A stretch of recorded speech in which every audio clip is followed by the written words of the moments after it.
The Western Wall is just the outer wall of the holiest site, which is Temple Mount. For the Muslims, it's the third holiest site after Mecca and Medina. But we respect that. We understand what it means to the Muslim people, and we actively facilitate freedom of worship for Muslims on Temple Mount. Now, what does that mean? Ramadan, every Friday of Ramadan, we have about 100,000 people coming to worship on Temple Mount. So what's the Hamas script? They send 200, 300 of their troublemakers, hooligans, terrorists, call them whatever you want. Some of them are just hooligans, some of them are more serious hooligans, which is terrorists. They lock themselves in on the Thursday night. They take with them explosives and big rocks like this. When people say, oh, they're throwing stones, they think it's pebbles. Yeah. It's rocks like this. You could kill somebody. They go in, they desecrate their own mosque, they play football, they do whatever you think you can imagine you shouldn't do in a place of worship. And in the morning, they throw stones onto the Wailing Wall. And so Israeli police have to go and clear out the site. Why? Because we know there's 80,000 peaceful Muslims coming to worship mid-morning, midday.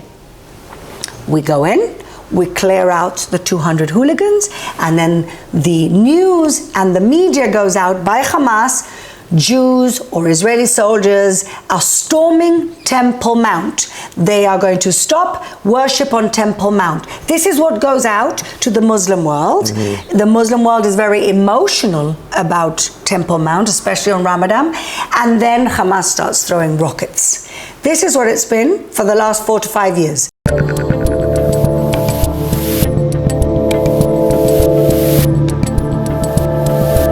Deputy Mayor of Jerusalem, Fleur Hassan, it is great to see you again. I did not think I was going to see you so soon when we chatted last May, and obviously we're on this trip not for the best reasons, but I want to thank you for welcoming us to your home. It's just a few hours before Shabbat. It smells delicious in here, so thanks for taking the time in a kind of crazy during a crazy set of circumstances. Well, thank you for coming. I always say Israel is the only country that people fly in for a war. Yeah.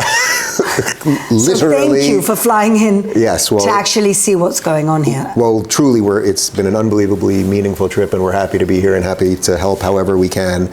So I guess first, how are you? How are you, and by extension, how is the country? And then we'll talk about the specifics.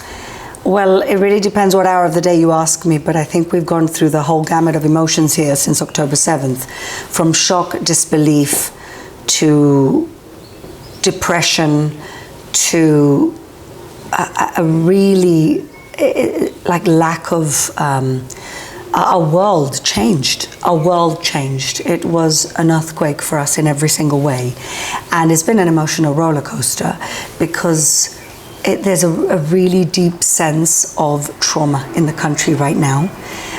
On a personal level, I feel it all the time. So I'm working like a crazy person so that I don't have that moment to think about what's actually happened to us.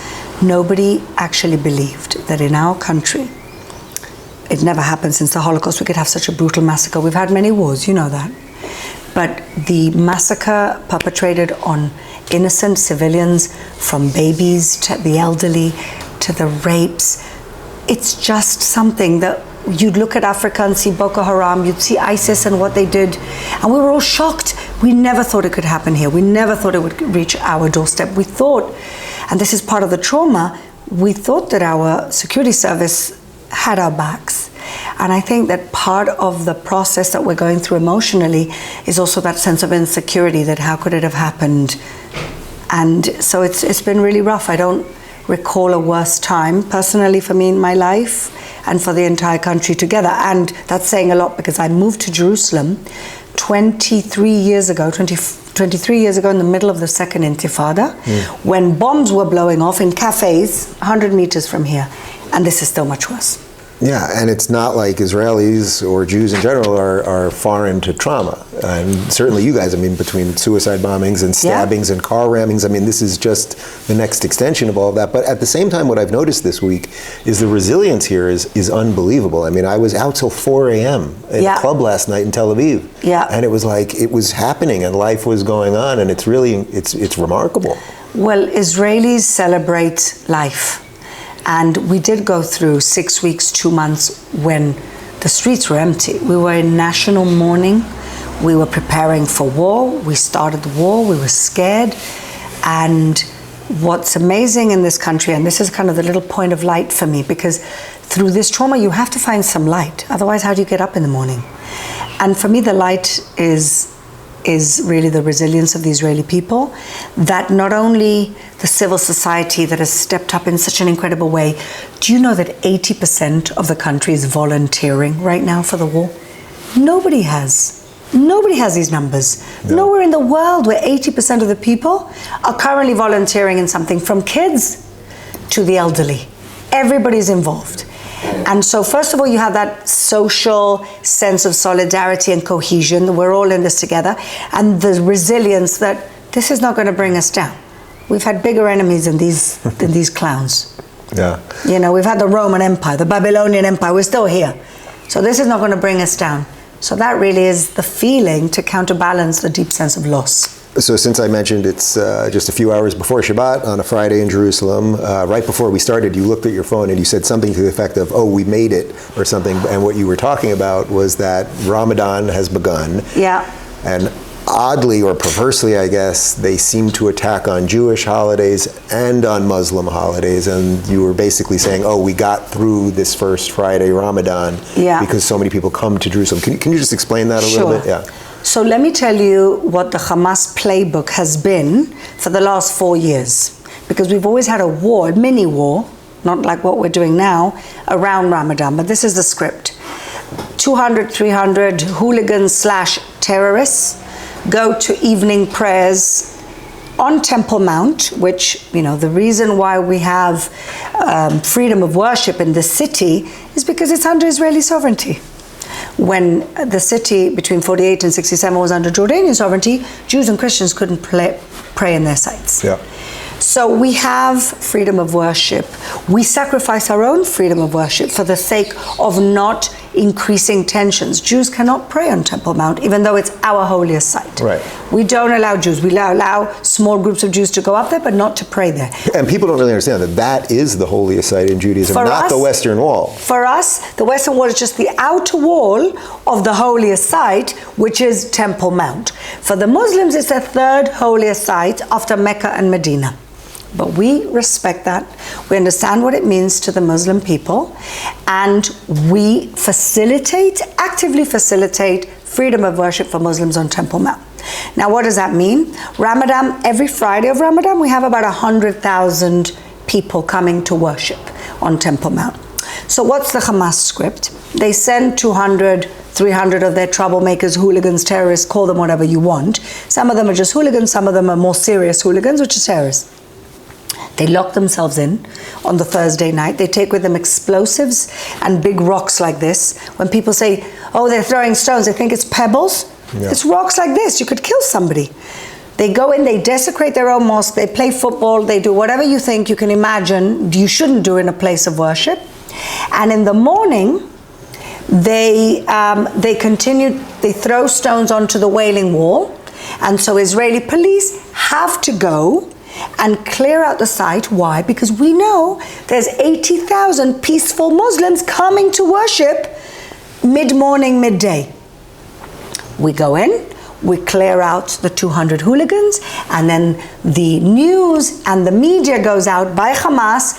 Jews or Israeli soldiers are storming Temple Mount. They are going to stop worship on Temple Mount. This is what goes out to the Muslim world. Mm-hmm. The Muslim world is very emotional about Temple Mount, especially on Ramadan.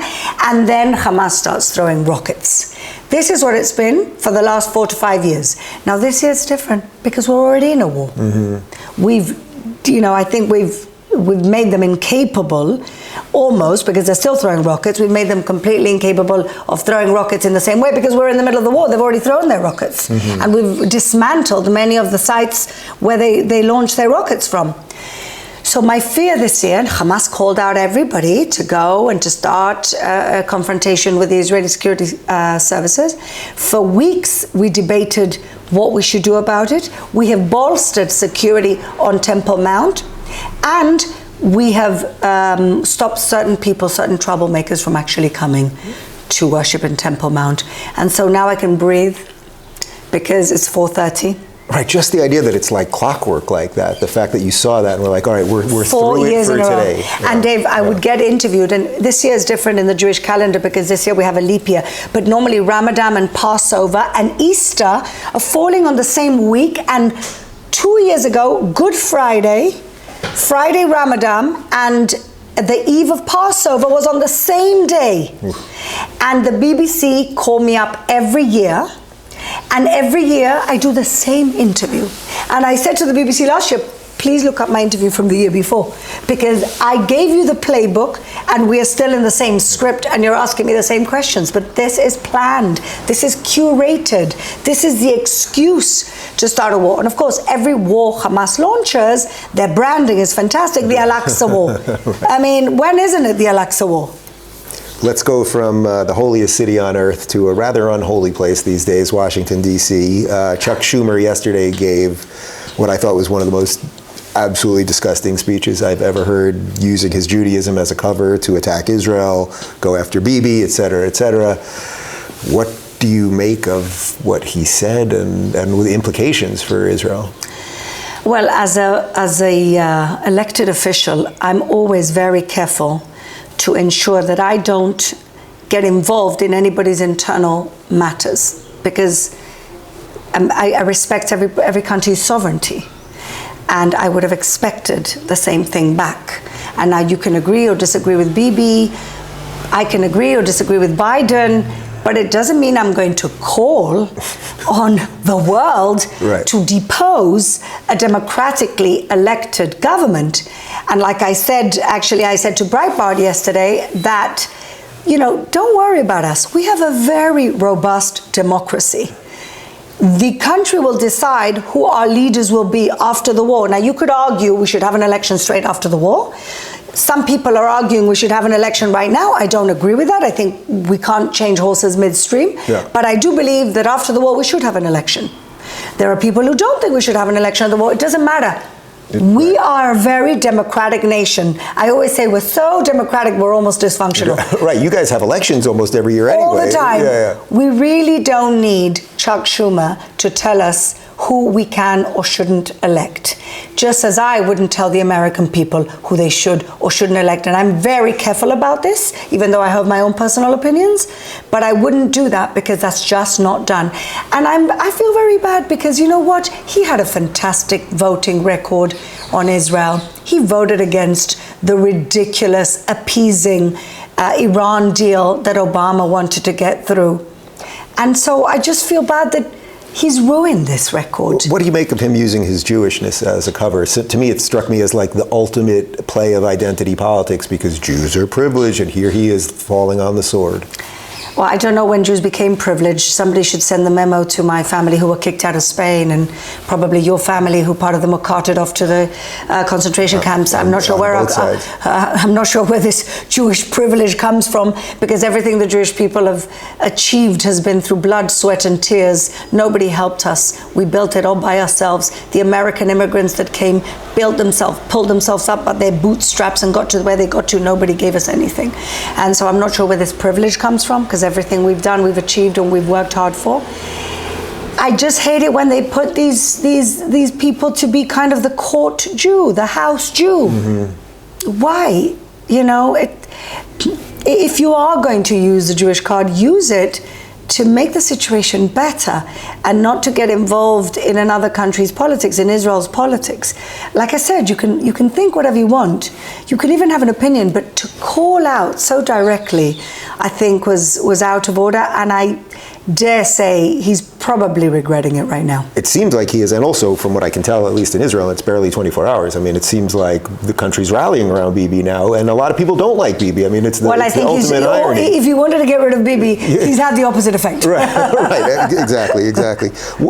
So once there is the day after the war, which will happen at some point, how do you think this changes Israel going forward in terms of not only the politics, but the culture here, and just this now realization that, when these people talk about two states or peace, there's nobody to talk to. There's no evidence that there's anyone to talk to. And I think a lot of Israelis, the Israeli left has sort of collapsed because of that. Well, the Israeli left are thinking about other things now and not the two-state solution. But let me tell you why that idea. I'm not against the idea of a two-state solution per se in an ideal world. What's the ideal world? That the Palestinians should have leadership which is not corrupt, which is not genocidal. If the Palestinians had an Anwar Sadat, if the Palestinians had a Nelson Mandela, a Martin Luther King, a Gandhi, then I would say, okay, you can do business with these people. We don't want to rule the Palestinians. We have no interest in being responsible for their lives. It's why you left Gaza in the first place. Exactly. And that's why we went into Oslo. And that's why 94% of the Palestinians are under the rule of the Palestinian Authority. We get involved when our lives are at risk. That's when we get involved. We don't want to deal with them. We want them to have autonomy. But it seems very clear that either they cannot rule themselves, which sounds horrible, but the proof is in the pudding, as us British people say, or they actually don't really want a state, which they keep saying. They're more interested in destroying our state than in building themselves a state. And I go back to something that Bibi always says, and he's 100% right. The problem of this conflict, or the essence of this conflict, is not that there isn't a Palestinian state. The essence of the conflict is that there's a Jewish state. So how do you think that changes Israel after? I mean, do you think it fundamentally, it seems like it fundamentally alters everything. The country seems different to me now than it was 6 months ago, clearly. I don't think we'll ever be the same again. I've got to be honest with you. You can't compare anything to the Holocaust. You really can't, okay? Because everything that's happened is one day in Auschwitz. Right. So I don't like comparing, but the brutality of what's happened here is kind of a loss of innocence that I never thought. I'm a very positive person, I'm an optimist, but there's a loss of innocence that I'm never going to recover from, and I think I talk for the country when I say that. Also, there's this kind of loss of the awe we had for our capabilities to defend ourselves. Like, I know we're going to learn our lessons, and I know this is not going to happen again, but the fact that it happened, what does that say? Yeah. What does it say about the leadership, the military leadership, and the country? Where was everyone? Why were they asleep? Why didn't they listen? I'm very disappointed and disheartened also. But I know that the Jewish people always we brush ourselves off, we pick ourselves up, we've done it many times before, and we look forward and we do things bigger and better. So we weren't prepared, this is not going to happen again. That probably should be the ending because it was perfect, but since it's Jerusalem, just before Shabbat, tell me something about this city that people don't know. They think too much about the strife and all of that other stuff, but something about the beauty of the city, and it's a truly beautiful, it's an absolutely beautiful city. Isn't it a stunning city? It's a stunning city. It's a 3,000-year-old city that King David built. And why did King David, your namesake, you're his namesake. So King David was a uniter. And King David was the king of a few tribes that he wanted to unite. And he understood, even though he was the king of Judea, there was Judah, and there was Israel, he wanted to unite the tribes into one people. As you know, the Middle East is very tribal, it's still tribal. But he was very smart. He was a smart politician, and he felt that the strength of the Jewish people was in unity. So he couldn't make the capital of the Jewish kingdom in Hebron, which was the capital of Judea, because he knew that people would think they're going to somebody else's patch. So Jerusalem was neutral. It didn't belong to any tribe. And so he created the capital of the Jewish kingdom in Jerusalem so that it could be a place where everybody felt that this was their home. And so I want to finish with the fact that the DNA of Jerusalem is one of unity, is one of bringing in all the tribes, and it's one of diversity. Shabbat Shalom. Shabbat Shalom. Enjoy it.